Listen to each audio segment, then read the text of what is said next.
বাবু ভাই, আজকে আপনার মন খারাপ কেন? মন খারাপ না রে ভাই, ভাবতেছি প্রবাস জীবনটা যে কেমন। সকালে আসছি, রাত্রে 10টা বাজে কাজ থেকে যাইতে যাইতে আবার করবো, এরপরে খাবো, তারপরে ঘুমাবো, আবার সকালে উঠে কাজে চলে আসবো। এটাই যে ভাবতেছি প্রবাস জীবনটা কেমন, মাঝে মাঝে ভাবি আর কি। আসলে প্রবাস জীবনটা এরকমই। হয়তো অনেকেই হচ্ছে বাংলাদেশে থাইকা ওরকমভাবে বুঝে না। আর বাংলাদেশ থেকে যারা নতুন প্রবাসে আসতে চায় তাদেরকে নিয়ে কিছু বলার আছে বাবু ভাই? বলার বলতে আমি কি বলবো, যার যার যার ইচ্ছা বুঝে না। এখন যদি আমি বলি যে ভাই প্রবাসে আইসো না, তখন বলবো মনে মনে যে হ্যাঁ প্রবাসে গেছে কেন মানে না করে। এই জন্য কেউ বলে না আসো বাবা, আসো বাবা, আসো। ডাইকা ডাইকা আনতে হবে ভাইয়া। হ্যাঁ, এটাও ঠিক কথা বলছেন বাবু ভাই। আসলে বাংলাদেশের মানুষ যারা আছে বা বাংলাদেশে যারা থাকে, নতুন প্রবাসে আসতে চায়, তাদেরকে যদি বলা হয় যে এই মুহূর্তে প্রবাসে আসার দরকার নাই, বাংলাদেশে একটা কিছু করে চলো, তারা কিন্তু এই কথাটা মানে না, অথবা তারা কিন্তু প্রবাসে চলেই আসে। তো প্রবাসে আসার পরে কিন্তু তারা বুঝতে পারে যে আসলে বর্তমান প্রবাসের পরিস্থিতি কিন্তু ওরকম ভালো না।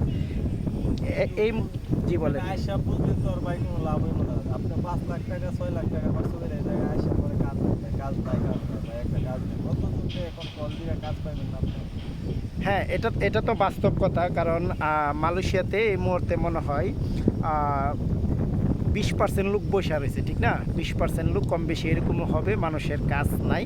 যারা পুরাতন আছে তাদেরই হচ্ছে ওরকমভাবে কাজ নাই। আর যারা নতুন আসে, এটা তো কোনো কথাই না। কারণ যারা নতুন আসলে হচ্ছে, এক কথা হচ্ছে ভাষা বোঝে না, আর দ্বিতীয় কথা হচ্ছে কাজের ওরকম কোনো অভিজ্ঞতা নাই। আর যারা পুরাতন আছে তারা তো মোটামুটি ভাষাও বোঝে, তারপরে হচ্ছে কাজও কম বেশি জানা থাকে, তারপরেও কিন্তু পুরান লোক এখানে বসে থাকতে হয়। আর নতুন লোক আইসা যদি কাজ না থাকে, কোম্পানি যদি ভালো না হয়, তাহলে কিন্তু পুরোপুরি সমস্যা। তো সমস্যা এখন বলতে আপনার নিজের লোক থাকলে আর জায়গাটা হয়। কাজ দেওয়াটা বর্তমানে নিজের পায়ে থাকলেও কাজ দিতে পারে না, বর্তমানে যে পরিস্থিতি দাঁড়িয়েছে মানুষের।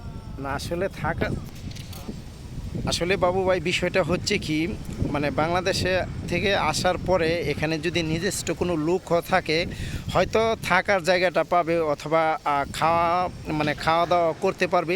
কিন্তু একটা মানুষ আরেকটা মানুষের কাছে কিন্তু বেশি দিন থাকা যায় না, অথবা থাকলে মানে কেমন জানি হয়ে যায়। পরবর্তীতে নিজের আপন মানুষই কিন্তু মানে পরের মতন লাগে, কেমন জানি একটা, যে মানে এখানে বসে বসে খাবে, কাজ নাই, কিছুই নাই, এরকম কিন্তু হয়, ঠিক না?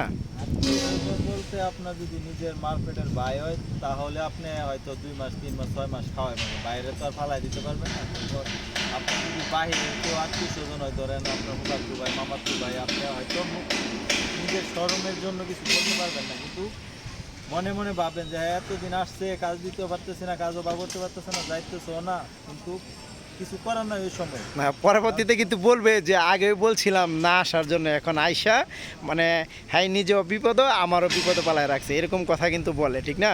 হয় প্রবাস জীবনে এটা হয় ভাই, কেউ কেউ দেখে না প্রবাসে, বুঝছেন।